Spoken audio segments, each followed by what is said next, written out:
ಕಲಬುರಗಿ ಜಿಲ್ಲೆಯಲ್ಲಿರುವ ಬಾಂಗ್ಲಾದೇಶಿ ವಲಸಿಗರನ್ನ ಹೊರಗೆ ಹಾಕಬೇಕು. ಅದೇ ರೀತಿಯಾಗಿ ಕಲಬುರಗಿಯಲ್ಲಿ ಕಾನೂನು ಸುವ್ಯವಸ್ಥೆಯನ್ನ ಕಾಪಾಡಬೇಕು ಎಂದು ಶ್ರೀರಾಮ ಸೇನೆ ಮುಖಂಡರಾದ ಲಕ್ಷ್ಮೀಕಾಂತ್ ಸ್ವಾದಿ ಅವರು ತಿಳಿಸಿದ್ದಾರೆ. ಕಲಬುರಗಿ ನಗರದ ಜಿಲ್ಲಾಧಿಕಾರಿಗಳ ಕಚೇರಿ ಎದುರು ಪ್ರತಿಭಟನೆ ಮಾಡುವುದರ ಮುಖಾಂತರವಾಗಿ ಆಕ್ರೋಶವನ್ನು ವ್ಯಕ್ತಪಡಿಸಲಾಯಿತು. ಈ ಸಂದರ್ಭದಲ್ಲಿ ಮಾತನಾಡಿದ ಲಕ್ಷ್ಮೀಕಾಂತ ಸ್ವಾಮಿಯವರು ಮಾತನಾಡಿ, ಜಿಲ್ಲೆಯಲ್ಲಿ ಅನೇಕ ಬಾಂಗ್ಲಾದೇಶಿ ವಲಸಿಗರು ಇದ್ದಾರೆ.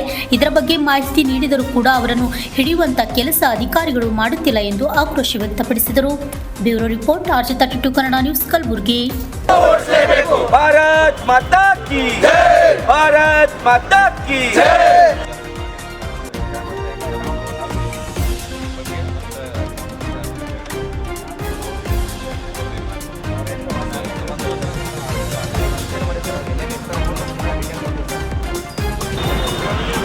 ಸರ್, ನಾವು ಹೇಳ್ಬಾರ್ದು. ಈಗ ಇಂಟೆಲಿಜೆನ್ಸಿ 3 ತಿಂಗಳ ಮಧ್ಯೆ ಮಾಹಿತಿ ಕೊಟ್ಟಿವ್ರಿ ಸರ್. ನಾವು ಸ್ವಂತ ರೀ ಒಬ್ಬರೇ ಹಿಡಿದು ಇದ್ರೆ ತೋರಿಸ್ಕೊಡ್ರಿ ನಮಗೆ.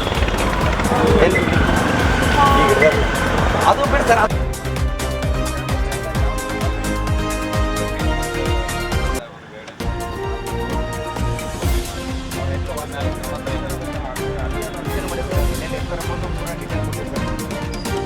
ನಡೆದಂಥ ಒಂದು ವಿಚಾರ ಏನಪ್ಪ ಅಂದ್ರೆ, UP-ನಿಂದ ಇಲ್ಲಿ ಬಂದು ಇಲ್ಲಿ ತಾವರ್ಗೆರೆ ಕ್ಲಾಸ್ನಲ್ಲಿರುವ ಅಕ್ರಮ ಏನು ಕಸಾಯಿಖಾನೆ ಅದ ಅಲ್ಲಿ ಕೆಲಸ ಮಾಡಗತ್ತೆ ಅಂತ ಒಬ್ಬ ಯುವಕ ಏನು ಇವತ್ತಿನ ದಿವಸ ಅವನು ಡೈರೆಕ್ಟಾಗಿ ಪಾಕಿಸ್ತಾನ ಜೊತೆ ನಂಟಿಟ್ಕೊಂಡಿದ್ದೀನಿ ಅಂತೇಳಿ ನಿನ್ನೆ ನಾವು ಎಲ್ಲ ಮಾಧ್ಯಮದಲ್ಲಿ ನೋಡಿದ್ದೀವಿ. ಅದೇ ರೀತಿಯಾಗಿ ಡೆಲ್ಲಿನಿಂದ NIA ಟೀಮ್ ಕೂಡ ಬಂದು ಇದನ್ನು ಪರಿಶೀಲನೆ ಮಾಡಲಾಗ್ತದೆ. ಆದರೆ ಇವತ್ತಿನ ದಿವಸ ಇಲ್ಲಿರುವಂಥ ನಮ್ಮ ಪೊಲೀಸ್ ಅಧಿಕಾರಿಗಳು ಯಾವುದೇ ಒಂದು ಕ್ರಮ ಕೈಗೊಳ್ತಾ ಇಲ್ಲ. ಇವತ್ತಿನ ದಿವಸ ಬೇಜಾರದ ವಿಷಯ ಇದು. ಯಾಕಪ್ಪ ಅಂದ್ರೆ ನಾವು ಕೂಡ 3 ತಿಂಗಳ ಹಿಂದೆ ಇಂಟೆಲಿಜೆನ್ಸಿ ಮಾಹಿತಿ ಕೊಟ್ಟಿವಿ. ಏನಪ್ಪ ಅಂದ್ರೆ, ಕಲಬುರಗಿ ನಗರದಲ್ಲಿ ಅಕ್ರಮವಾಗಿ ಬಾಂಗ್ಲಾದೇಶದ ವಲಸಿಗರು ಬಂದು ಇಲ್ಲಿ ಠಿಕಾಣಿ ಹೊಡ್ಯಾರ, ಇಲ್ಲೇ ಕೆಲಸ ಮಾಡ್ಲತ್ತಾರ, ಇಲ್ಲಿ ದೇಶದ್ರೋಹ ಕೆಲಸ ಮಾಡ್ಲತ್ತಾರ. ಇಂಥದ್ದೆಲ್ಲ ಡೀಟೇಲ್ ಕೊಟ್ಟರು ಕೂಡ ಇನ್ನೂವರೆಗೂ ಒಬ್ಬನು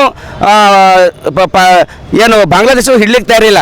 ಇವತ್ತಿನ ದಿವಸ ನಂದೂರ್ ಇಂಡಸ್ಟ್ರಿಯಲ್ ಆಗಿರ್ಬೋದು, ದರ್ಗಾ ಏರಿಯಾದಲ್ಲಾಗಿರ್ಬೋದು, ಇನ್ನೂ ಅನೇಕ ಕಸಾಯಿಖಾನೆ ಇವೆ. ಅಂಥ ಕಸಾಯಿಖಾನೆಯಲ್ಲಾಗಿರ್ಬೋದು, ಹಾಗರ್ಗ ರೋಡಲ್ಲಿರುವಂಥ ಒಂದು ಏನು ಕಾಲನಿ ಇದೆ, ರಾಜೀವ್ ಗಾಂಧಿ ಕಾಲನಿ ಅಂತ. ಆ ಕಾಲನಿ ಕೂಡ ಅಕ್ರಮವಾಗಿ ಏನು ಮತ್ತು ಇದು ಶಾಂತಿನಗರ್ ಇಂಥ ಏರಿಯಾಗಳಲ್ಲಿ ಅಕ್ರಮವಾಗಿ ಬಾಂಗ್ಲಾದೇಶದಿಂದ ಬಂದು ಇಲ್ಲಿ ಠಿಕಾಣಿ ಹೊಡ್ಯಾರ. ಇದೆಲ್ಲ ಮಾಹಿತಿ ಕೊಟ್ಟರು ಕೂಡ ಇಲ್ಲಿಯ ಇಂಟೆಲಿಜೆನ್ಸಿ ಹಾಗೂ ಇಲ್ಲಿ ಪೊಲೀಸರು ಸಂಪೂರ್ಣ ವಿಫಲವಾಗ್ಯಾರ.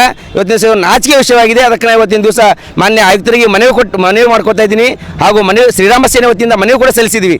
1 ವಾರದ ಒಳಗಡೆ ಆಗಿ ಈ ಅಕ್ರಮಕೋರರನ್ನು ಹೊರಗಡೆ ಹಾಕದೇ ಹೋದಲ್ಲಿ 1 ವಾರ ಬಿಟ್ಟು ಶ್ರೀರಾಮ ಸೇನೆ ಎಲ್ಲ ಕಾರ್ಯಕರ್ತರು ಅವರು ಎಲ್ಲೆಲ್ಲಿದ್ದಾರೆ ಅಲ್ಲಲ್ಲಿ ಹುಕ್ಕಿ ನಾವೇ ಅವರನ್ನು ಒದ್ದೋಡಿಸುವಂಥ ಕೆಲಸ ಮಾಡಬೇಕಂತ ಆಗ್ತದೆ ಅಂತೇಳಿ ಇವತ್ತಿನ ದಿವಸ ತಮ್ಮ ಮಾಧ್ಯಮ ಮೂಲಕ ಈ ನಮ್ಮ ಮಾನ್ಯ ಪೊಲೀಸ್ ಆಯುಕ್ತರಿಗೆ ಒಂದು ಮನವಿ ಕೊಡ್ತಾ ಇದ್ದೀವಿ. ಸರ್, ನೀವು ಎಲ್ಲಾದರೆ ಇವಾಗ ಆಲ್ರೆಡಿ ಎಲ್ಲೇ ಹೋಗಿ ನೀವು ರಿಟರ್ನ್ ಆಗಿದ್ದೀರಾ? ಸರ್, ನಾವು ಇನ್ನೂವರೆಗೂ ಯಾವುದೂ ಹೋಗಿಲ್ಲ ಸರ್. ನಾವು ಯಾಕಂದರೆ ಇವತ್ತಿನ ದಿವಸ ಹೆಂಗದಂದ್ರೆ ಇಲ್ಲಿ ಪೊಲೀಸ್ ಇಲಾಖೆ ನಾವು ಏನಾದರೂ ಮಾಡಿದ್ರೆ ತಕ್ಷಣ ನಮ್ಮ ಮೇಲೆ FIR ಮಾಡುವಂಥ ಕೆಲಸ ಮಾಡ್ಲತ್ತಾರೆ.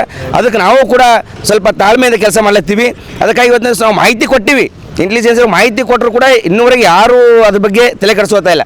ಅದಕ್ಕೆ ಈಗ ಮಾನ್ಯ ಆಯುಕ್ತರಿಗೆ ನಾವು ಮನವಿ ಕೊಟ್ಟಿವಿ. 1 ವಾರದ ಒಳಗಡೆಯಾಗಿ ಮೆನ್ಷನ್ ಕೂಡ ಮಾಡಿದ್ದೀವಿ. ನಾವು ಅವ್ರು ಎಲ್ಲೆಲ್ಲಿ ಇರ್ತಾರೆಂಬ ಸ್ಥಳಗಳನ್ನು ಮೆನ್ಷನ್ ಕೂಡ ಮಾಡಿದ್ದೀವಿ. ಆದರೂ ಕೂಡ ಯಾವುದೇ ಕೆಲಸ ಮಾಡ್ತಾ ಇಲ್ಲ. 1 ವಾರ ಟೈಮ್ ಕೊಟ್ಟಿವಿ, ನೋಡ್ತೀವಿ. ಮಾಡಲಿಲ್ಲಪ್ಪ ನಾವೇ ಹೋಗಿ ಅವರನ್ನು ಒದ್ದು ಹೊರಗೆ ಓಡಿಸೋಂಥ ಕೆಲಸ ಮಾಡ್ತೀವಿ. ನಾವು ಮನೆಪತ್ರ ಕೊಟ್ಟರೆ ಅವ್ರು ಯಾರು ಇಲ್ಲೇ ನೀವು ಸುಮ್ಮನೆ ಅವೆಲ್ಲ ಯಾಕೆ ಹೇಳ್ತೀರ ನಿಮಗೆ ಕೇಳ್ತಾ ಇದ್ದಾರೆ? ಹೌದು ಸರ್, ಅದಕ್ಕೆ ಹೇಳ್ತೀವಿ ಸರ್. ಇದ್ರ ಬಗ್ಗೆ ನಾವು ಅವ್ರಿಗೆ 1 ವಾರ ಒಳಗಡೆ ನಾವು ಕ್ಲಿಯರ್ಫಿಕೇಷನ್ ಕೊಡ್ತೀವಿ. ಇದ್ರ ಬಗ್ಗೆ ಅವ್ರು ಕಲಬುರಗಿಯಲ್ಲಿ ಇದ್ದಾರೋ ಇಲ್ವೋ ಅಂತೇಳಿ ನಾವು ಕ್ಲಿಯರ್ಫಿಕೇಷನ್ ಕೊಟ್ಟು ನಾವೇ ಸ್ವಂತ ಹಿಡಿದು ಅವಾಗ ತೋರಿಸ್ತೀವಿ. ಎಲ್ಲ ತಮ್ಮ ಮಾಧ್ಯಮದವ್ರಿಗೆ ಕರ್ಕೊಂಡು ಹೋಗಿ ಈ ಒಂದು ಕಾರ್ಯಾಚರಣೆ ಮಾಡ್ತೀವಿ. ಇಲ್ಲಿರುವಂಥ ಅಕ್ರಮಕೋರು ದೇಶದ್ರೋಹಿಗಳನ್ನು ಹೊರತರುವಂಥ ಕೆಲಸ ಶ್ರೀರಾಮ ಸೇನೆ ಮಾಡುತ್ತೆ ಅಂತೇಳಿ ಈ ಮೂಲಕ ಮಾಧ್ಯಮಕ್ಕೆ ತಿಳಿಸ್ತಾ ಇದ್ದೀನಿ ಸರ್.